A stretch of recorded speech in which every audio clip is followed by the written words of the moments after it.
You know about this? I did not. A rezoning fight on Tucson's east side is raising big questions for all of Pima County. Welcome back to 13 News Live at 6. I'm Brooke Wagner. And I'm Dan Maries. Casita Village at La Mariposa is a proposed community of about 120 luxury rental units in northeast Tucson. The city calls it safe. Neighbors call it a dangerous gamble. So who's right? Chief investigative reporter Valerie Cavazos digs deep for the answers in her series on risky ground.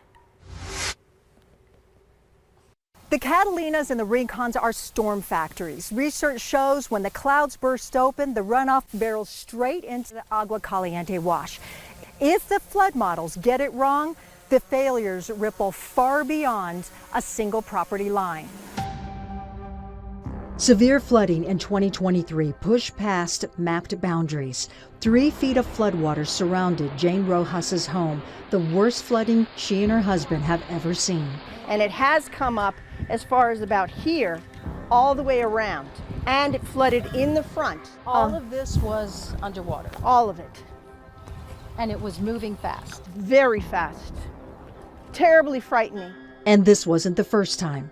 Severe flooding struck the area in 2021, 2006, 1995, 1993, and 1983, raising serious questions about how risk is measured and managed. This is a stupid idea.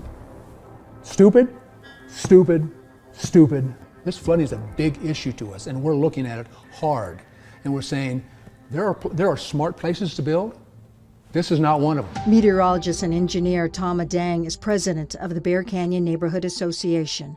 He warned decades ago the Catalinas and Rincons are storm hotspots, and now says climate change is making matters worse. The Catalinas is about 17 degrees. That's running down fast. And it gets to our area, then it flattens out and it spreads out. Scientists call that an alluvial fan. It's a kind of floodplain where waters can suddenly shift and cut new paths without warning. It's not just flood water, it's rocks, it's sediment, it's debris. That makes it even more dangerous. These are pictures of heavy sediment after a storm in 2022.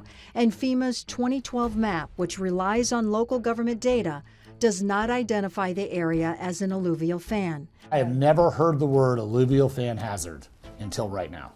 Councilman Paul Cunningham says the city backed the rezoning based in part on Pima County's review. If it's an alluvial fan hazard, then why did Pima County Flood Control sign off on the project? Pima County's own floodplain report admits Agua Caliente wash enters onto alluvial fans.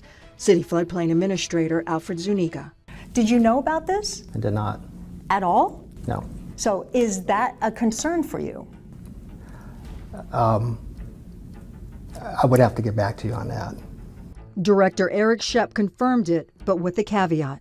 We have built a levee and other flood control infrastructure upstream, and now this portion of the watercourse behaves like a river and not like an alluvial fan. Neighbors hired West Consultants, an independent hydrology firm the county also uses.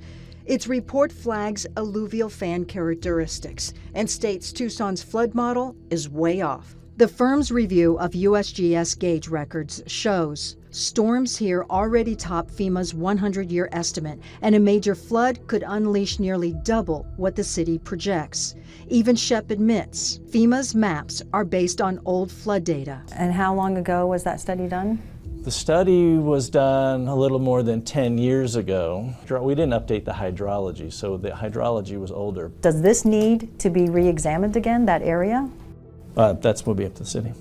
We're not the floodplain managers inside the city of Tucson. Cunningham insists the city put guardrails in place. After the Asheville flood, we asked them to pull out of the floodplain. The developer plans to raise the site 3 to 5 feet and wall it in. They're building a castle on an island. You've just put a 20-acre barricade in a roaring river when it floods, and the water's going to go around it. The water accelerates, decelerates. It moves, it changes, and it will start scouring land outside of the floodplain and adjacent to that. It's going to go somewhere. It's going to go somewhere, and it's going to go. It has gone here. Neighbors argue that violates federal floodplain rules and Tucson's own stricter code, which forbids diverting floodwater onto neighboring land. Obviously, there's concerns. Absolutely. Why would you even allow it to move forward? We are dedicating a whole bunch of land into Pima County flood control to assist in flood mitigation. And I think that's a really big deal. Another fix, cut a new channel to divert water and build a basin to catch what escapes. But Shep says the basin won't reduce the risk. Right, the water's already downstream of those neighborhoods. So why don't FEMA's maps show the risk? And how did the developer still get FEMA's preliminary approval, a clomer?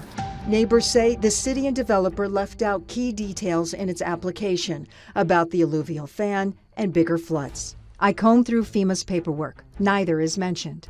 Yet federal regulations require clomer applications to include all technical data that could affect flood levels. And the minimum requirements is a very low bar.